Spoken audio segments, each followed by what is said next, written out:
Salut les potes. Bon, on va se faire une petite présentation matérielle bivouac là. Donc voilà, j'étais jusque là à 30 kg et là j'ai réussi à le diminuer à 20 kg, donc je suis plutôt fier de moi. Et voilà, je voulais vous montrer un petit peu ce que j'ai dans le sac pour le premier item. La petite tasse qui va bien. Ça c'est chouette pour le café du matin. Bon alors j'ai une chaise. C'est pratique la chaise. Ah ouais, la trousse à pharmacie. Ça c'est important, c'est très important la trousse à pharmacie. Il faut avoir ce petit gel douche qui fait corps et cheveux. Une lampe de poche. Je mets ça comme ça, dans l'herbe. Je ramène un petit peu de lecture. Qu'est-ce qu'on a d'autre? Ah oui, pour l'itinérance. Donc j'ai plusieurs cartes pour faire tout l'itinéraire comme ça. La gourde. Vous allez me dire ce que vous en pensez. Et là il y a un petit bidule. Vous l'enlevez. Comme ça fait de la place pour l'eau. Eh bah ouais les gars, ça on en a pas besoin ça. Je crois que j'ai oublié quelque chose. Attendez, je reviens de suite. Bon les gars, c'était une petite blague. Vous imaginez bien que je vais pas ramener un livre de 3 kg pour faire 600 km à pied. Alors sachant que tout le matos là, on part à deux avec ma copine, du coup moi j'ai mon stuff là que je vais vous présenter. Et en fin de vidéo je vous expliquerai ce que ma compagne va ramener en plus de moi quoi. Notamment la tente par exemple. Alors avant de commencer on va se mettre bien. Je nous ai ramené un petit Legon Grianza, 14 degrés, c'est pas mal. Donc on part du lac Léman et on va arriver à Nice. 630 km pour 30 km de dénivelé positif. On a fait le Beaufortin de septembre à octobre. On a pas mal galéré parce que c'était hors saison. Ah ouais. Je pars avec un gobelet case en titane. Je trouve ça parfait pour le matin, le petit café. Des chaussons. Donc ça en fin de randonnée, c'est vraiment cool pour relâcher un petit peu les pieds. Quand on a marché toute la journée, franchement c'est des tongs, des claquettes, des petits chaussons comme ça, c'est fort utile. On avait un footprint que j'ai coupé en deux, Décathlon. Je crois pas cher du tout. Et en fait je m'en sers comme paillasson pour me foutre dans l'herbe par exemple, ou alors déposer des affaires comme ça. C'est vraiment royal. Nous on le met devant la tente pour faire office de paillasson en fait. Qu'est-ce qu'on a là? Alors là j'ai ma petite lampe, mais c'est une lampe waterproof à panneau solaire qui se recharge tout seul. En parlant de panneaux solaires, du coup nous on a pris un panneau solaire PowerTech Design. Il me semble que c'est une marque française. Voilà, plutôt sympathique. Ça, tout à l'heure j'ai parlé de paillasson, ça c'est aussi chouette. Si par exemple c'est mouillé par terre, vous mettez ça, vous dessus. Vraiment super utile. Ah ouais, je voudrais vous présenter un petit item de Big Sky. Alors c'est américain, il faut payer la douane et tout. Exactement comme ça. Versa Hyper Light. Elle est trop cool cette banane. Ultra légère, vraiment assez résistante. Vous mettez le play-off comme ça. Vous attendez le temps indiqué sur le lyophilisé et puis ça chauffe un peu mieux. J'ai l'impression que les play-off ils sont meilleurs grâce à ça. Voilà, ça pèse rien, c'est cool. Ça prend pas de place.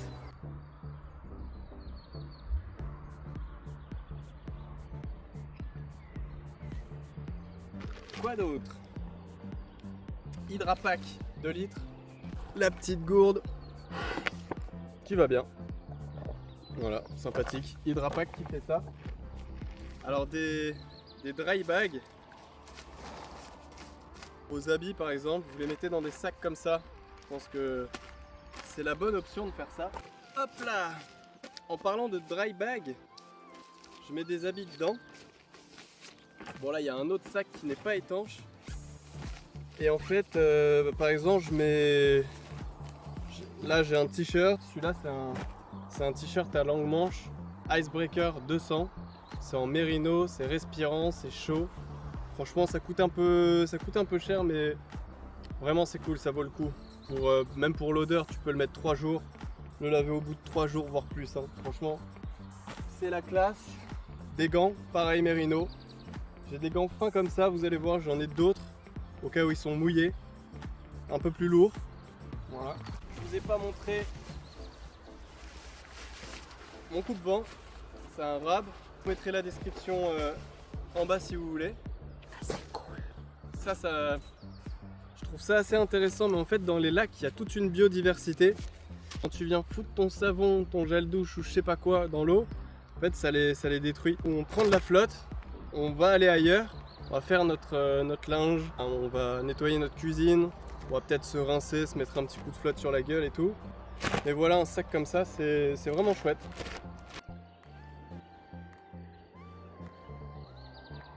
Voilà, ça c'est des sacs déperlants, c'est pas étanche. Mais souvent je mets le matériel électronique ou par exemple ma trousse à pharmacie dedans. Et de toute façon mon sac il est premièrement étanche et en même temps il est doublé d'une sorte de sac poubelle assez résistant. Je vais vous montrer un petit peu ce que j'ai à l'intérieur. Donc j'ai un petit couteau suisse où je trouve très utile d'avoir au moins un tout petit ciseau. Voilà, c'est pas mon couteau principal. Alors notre couteau il est simple, efficace. Petit couteau comme ça pour le saucisson ou quoi. Le pain, nanani. Ça c'est notre trousse à pharmacie. Je vais vous montrer un petit peu tout ce qu'on a. Sérum physiologique, désinfectant. Ça c'est au cas où une réparation pour la tente si la toile de tente fuit. Encore dans un Ziplox, les pansements. Je vais vous le montrer. Hop, Compide, Tirtic, réparation pour matelas, ça c'est de l'alcool. Là on a un rince-doigt élastique, réparation pour sac ou l'étanchéité des objets un petit peu fragiles, des pansements, du Doliprane, un petit ruban comme ça au cas où il y a un petit bobo, une plaie. Voilà, tout ça et puis ma copine a un complément de tout ça. Ok, bah j'ai un deuxième dry bag comme ça. Je vais vous l'ouvrir et montrer un petit peu le matos, cette fois électronique. Ok, donc la power bank. Ça c'est un chauffe-main, vraiment au cas où si on a un problème, le matin notamment j'imagine. Donc le câble, le petit adaptateur. Et là bon, c'était une Petzl mais en fait j'ai changé pour une lumière un petit peu différente. Là on peut l'accrocher sur une casquette par exemple ou à la ceinture, n'importe où. Elle fait plusieurs couleurs. Là, le rouge vous voyez et elle éclaire vraiment du tonnerre. Là il fait jour. Alors on a fait la trousse à pharmacie. Du coup la petite fourchette qui va bien si tout se mythe. Ça fait cuillère fourchette en titane. J'ai des petites dosettes comme ça, je vais en apporter une vingtaine pour me faire les petits cafés du matin. J'ai toujours avec moi un sac poubelle de 30 litres que je mets dans un Ziplox. Oups. Je trouve ça, c'est pour la sécurité, mais normalement avec les play-off, tu prends des sachets de chips ou quoi, ça te fait office de sac poubelle. J'ai un petit clipper au cas où. Des allumettes avec un allume-feu au cas où. Ah oui, et ça, alors ça c'est vraiment cool. Ça permet de gonfler le matelas en fait. Tu mets ça sur ton matelas, tu mets ça, t'appuies 2 fois et pouf, ton matelas il se gonfle tout seul. Que j'ai d'autre? Alors rince-doigt, des petites pinces à linge pour faire sécher sur le sac à dos, t'accroches tes t-shirts, tes chaussettes, des trucs comme ça dessus et ça sèche. Un bout de corne, c'est toujours utile. Et ça en fait pour les sardines. Tu le mets comme ça et ça vient pas te niquer les sardines. Tu appuies sur une capsule, ça pèse rien. C'est plutôt intéressant. Voilà.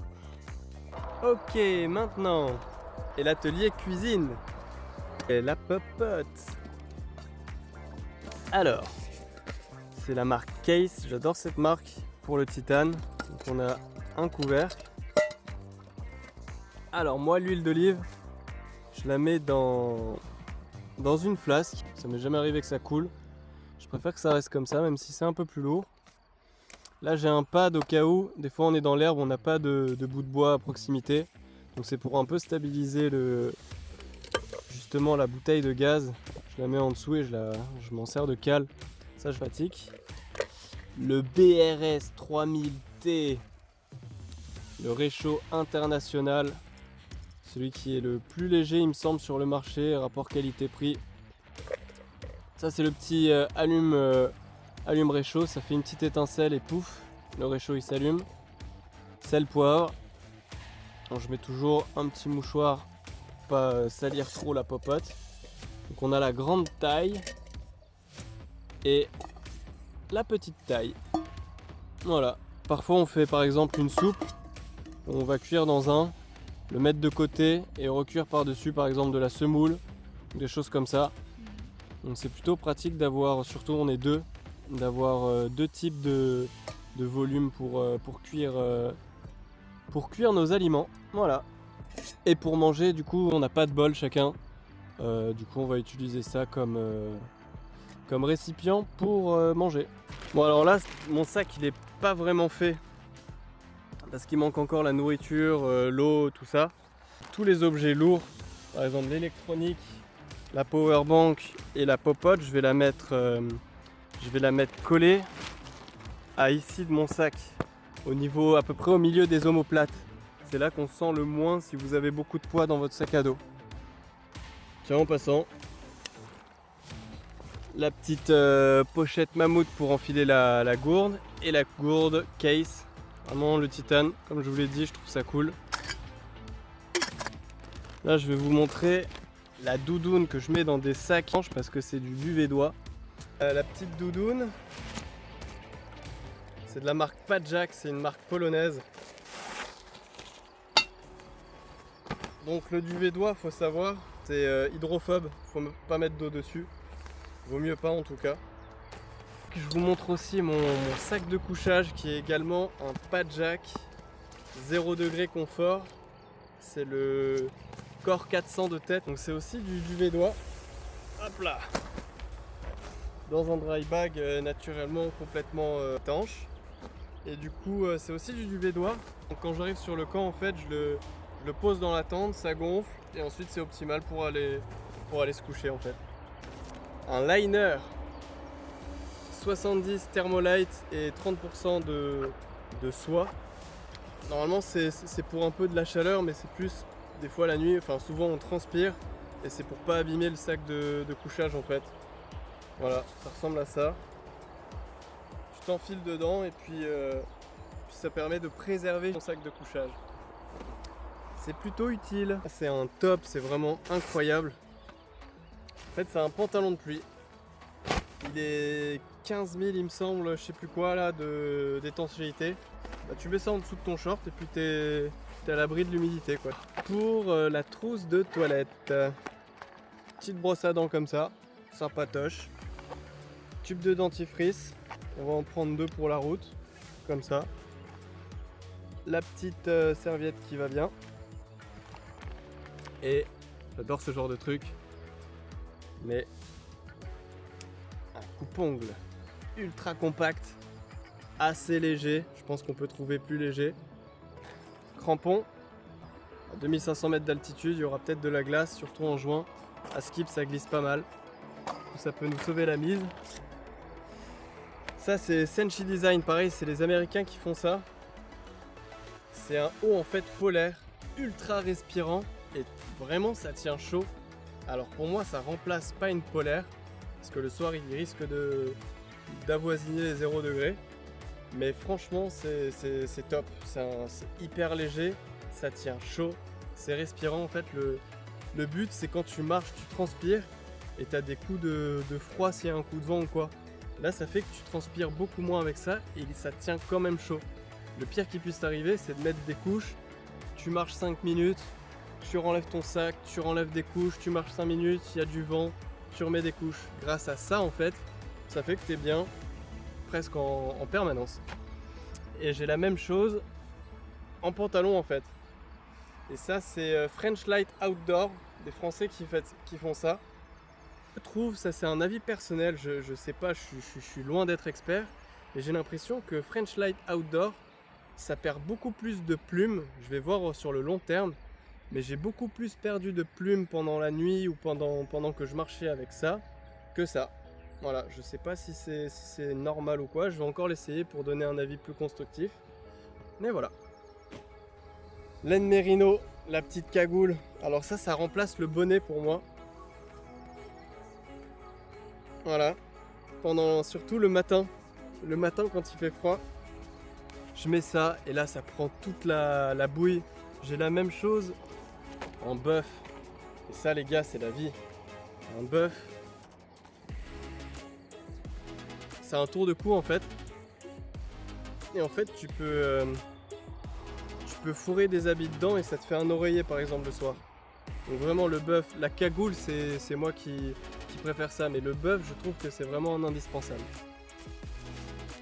Là j'ai des guêtres Sea to Summit. Je sais pas si je vais les utiliser, on va voir. Hein. Mais pour moi c'est cool, s'il y a beaucoup de boue, beaucoup de glace ou quoi, ça permet de garder les pieds au sec, notamment les chaussettes. Et je vous parlais des gants un peu plus lourds. Ceux-là, je fais en sorte qu'ils restent toujours au sec.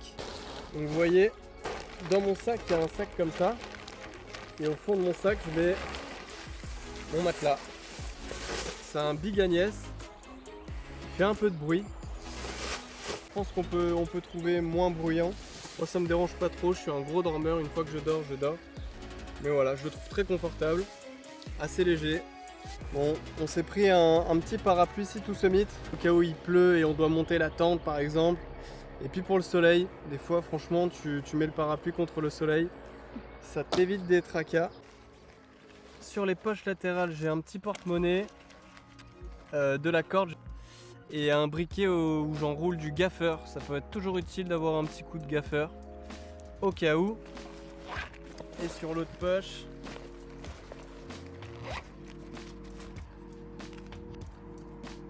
une serviette pour s'essuyer après la douche, anti-moustique, anti-tic, un petit sachet comme ça où je mets mon linge sale en fait dedans. Donc mon sac c'est un Padjack 600 grammes. Franchement j'en suis fier, je l'ai depuis à peu près un an. Je pensais qu'il allait être moins résistant, c'est pour ça que vous avez vu que j'ai plein de petits trucs pour réparer au cas où. J'ai un peu la phobie de ça. Et pour l'instant il tient bien la route, j'en suis carrément satisfait. Ça c'est un indispensable les gars. Pour les moustiques, donc tu mets ton bob comme ça. Enfin moi j'ai un bob, je trouve que c'est cool les bobs parce que ça protège bien toute la tête, que les casquettes ça protège que là. Et là, hop là, les moustiques ils peuvent pas venir techniquement. Là tu resserres ici. Et puis ça protège. Avoir des piqûres dans la gueule, franchement je trouve ça un peu nul quoi. Bâton de marche Black Diamond. Alors il y a un truc que j'adore sur ces bâtons de marche, c'est qu'en fait ça puisse se desserrer ou quoi. Et là il y a vraiment un truc, un outil pour le serrer ou le desserrer à la guise. Au top ces bâtons. Je vous les montre mais je trouve que ça c'est unique à chacun, les chaussures, chacun a un pied différent je pense. Voilà, moi j'ai pris des Merrell, elles sont Gore-Tex. Je sais qu'il y a des gens qui n'aiment pas les Gore-Tex. Moi je les ai faites et pour l'instant ouais, c'est du solide, Merrell. Je vous ai parlé de tous mes items jusqu'au plus petit, le coupe-ongle. Et j'allais oublier le plus important, la tente. Big Agnès Copper Spur 2 personnes. Donc nous on l'a splitté en deux. On a fait la moustiquaire et puis la bâche de la tente. Au cas où par exemple que la bâche soit complètement trempée et qu'on doive soit la suspendre en dehors de notre sac. Et pareil on peut la splitter, je sais pas si je l'ai dit mais on peut la mettre. Moi je prends une partie, ma compagne prend une autre partie. Donc on a les arceaux de cette tente, les sardines et puis le footprint. Voilà, ceci étant dit, bah écoutez là je vais vous insérer une vidéo de comment moi et ma copine on l'a fait, on a monté la tente. On va faire en accéléré comme ça vous allez la voir bien faite, bien montée tout ça. Donc merci d'avoir regardé cette vidéo, hein, c'est cool et Et ben, j'espère que vous allez partager nos aventures là prochainement pour cette grande traversée des Alpes. Voilà, ça m'a fait plaisir de vous montrer un petit peu tout le matos et j'espère à ciao les potes.